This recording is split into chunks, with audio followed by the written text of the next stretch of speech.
നിന്റെ അനിയൻ എവിടെ? അവൻ കഴിച്ചോ? അവൻ റൂമിൽ കാണും. കഴിച്ചു കാണോ അവൻ? കഴിച്ചു കാണുമെന്നോ? അപ്പൊ അവന്റെ കാര്യത്തിൽ ഇപ്പൊ ഇത്രയൊക്കെ ശ്രദ്ധയേ ഉള്ളൂ നിനക്ക്. ലക്ഷ്മി, അവൻ നേരത്തെ വന്ന് കഴിച്ചില്ലേ? ആന്ന് പറഞ്ഞ അവൻ കഴിച്ചു കാണുമെന്നോ അതോ നിനക്കറിയത്തില്ലെന്നോ? അത് പിന്നെ അമ്മ, ഞാൻ ഏട്ടനോട് പറഞ്ഞതാ അവനെ കൂടെ കഴിക്കാൻ നേരം വിളിച്ചോണ്ട് വന്നിരിക്കാൻ. എന്നിട്ട് നീ വിളിച്ചോടാ? അവനും വിളിക്കാറുണ്ട്. വല്ല പറയാനുണ്ട് ചവച്ചിറക്കി കഴിച്ച് തീർന്നിട്ട് പറ വ്യക്തമായിട്ട്. എന്റെ അമ്മ, ഞാൻ അവനെ എന്നും താഴോട്ട് വരാൻ വിളിക്കാറുണ്ട്, കാപ്പി കുടിക്കാൻ വരാൻ. അവൻ വരാറില്ല. ഞാൻ പിന്നെ എന്തോ ചെയ്യും? അച്ഛമ്മേ, ചുമ്മാ അച്ഛമ്മേ, ഈ അച്ഛൻ ഇതുവരെ ചെറിയച്ഛനെ കഴിക്കാൻ വിളിച്ചിട്ടില്ല. എടി, നീ ചുമ്മാ പറയല്ലേ. എടി കാന്താരി, ഇന്നലെ നിന്റെ കൊച്ചച്ഛനെ ഞാൻ താഴോട്ട് വിളിച്ചില്ലേ കഴിക്കാൻ?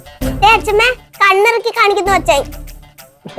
മതി നിന്റെ ഈ കണ്ണു പൊത്തിക്കളി. ആ കുഞ്ഞിനെ ഇവിടെ കള്ളം പറയാൻ പഠിപ്പിക്കാതെ. പാവം. വല്ല ചെറിയ പിള്ളേരുമായിരുന്നെങ്കിൽ ഉരുട്ടി വായിന്റെ അകത്ത് വെച്ചു കൊടുക്കായിരുന്നു. അല്ല, വല്ല കൊച്ചുകുട്ടികളൊക്കെ ആയിരുന്നെങ്കിൽ വായിൽ വെച്ചു കൊടുക്കാൻ പറ്റിയേനെന്നാ ഞാൻ ഉദ്ദേശിച്ചത്. പാവം, അവനൊന്നും കഴിക്കാതെ മനസ്സുരുകി ഇങ്ങനെ നടക്കുകയായിരിക്കും. മൈനി ബ്രേക്ക്ഫാസ്റ്റ് കഴിച്ചു കഴിഞ്ഞാ? ഇവിടെ വന്ന കാലം പോലെ ആലോചിക്കണേന്ന് മൈനിന്റെ കൂടെ ഇവിടെ ഇരുന്ന് ഇങ്ങനെ ബ്രേക്ക്ഫാസ്റ്റ് കഴിക്കണമെന്ന്. ഇത് എന്തിനാ ചപ്പാത്തിയാ? എന്തെങ്കിലും നുള്ളി തിന്നണത്? കഴിച്ച് വാരി അങ്ങ് തിന്ന്.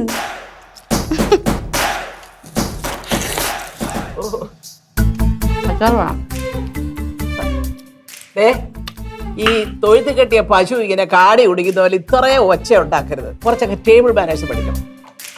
മൈനി പഴങ്കഞ്ഞി കുടിക്കുമ്പോ ആരാണെങ്കിലും ഒച്ചയൊക്കെ കേൾക്കും. അതിനിപ്പോ എലിസബത്ത് റാണിയാണെങ്കിലും കേൾക്കും.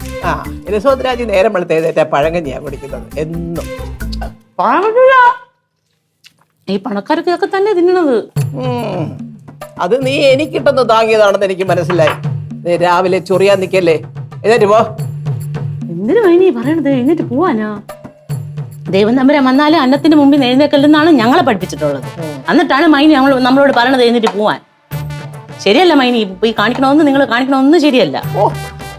എത്ര നാളുകൊണ്ട് ഞാൻ പറഞ്ഞിങ്ങനെ മൈനി മൈനി മൈനി എന്ന് വിളിക്കല്ലേ എന്ന്. അപ്പൊ മൈനിനെ പിന്നെ മൈനി നല്ലത് എന്തിനു വിളിക്കണം മൈനി? ജയലക്ഷ്മി, നീ കുഞ്ഞിനെ വിളിച്ചോണ്ടൊക്കെ പോ. ഇല്ലെങ്കിൽ ദണ്ടെ ഇങ്ങനത്തെ കച്ചട സ്വഭാവമൊക്കെ അവൾ കൂടെ പഠിക്കും. ഞാൻ പറഞ്ഞേക്കാം.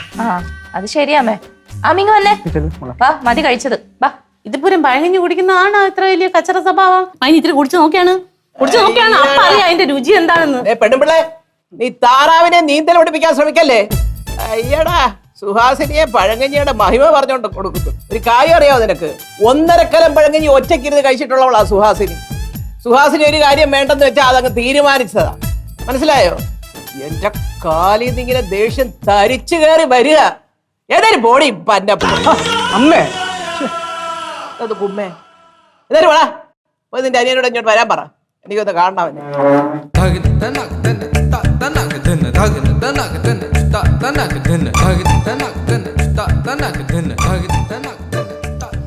അമ്മ എന്നെക്കാളും കച്ചറിയാണല്ലേ. എന്റെ അമ്മയ്ക്ക് ഒരുപാട് ഫേസ് ഉണ്ട്.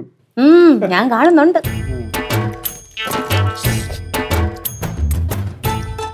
പിന്നെ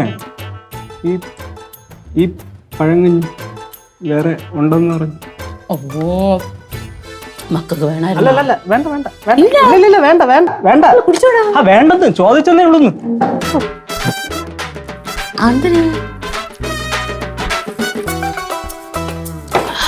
ഫ്ലവേഴ്സ് സ്മാർട്ട് ഷോ ശനി ഞായർ ദിവസങ്ങളിൽ രാത്രി 9:30 ഫ്ലവേഴ്സിൽ.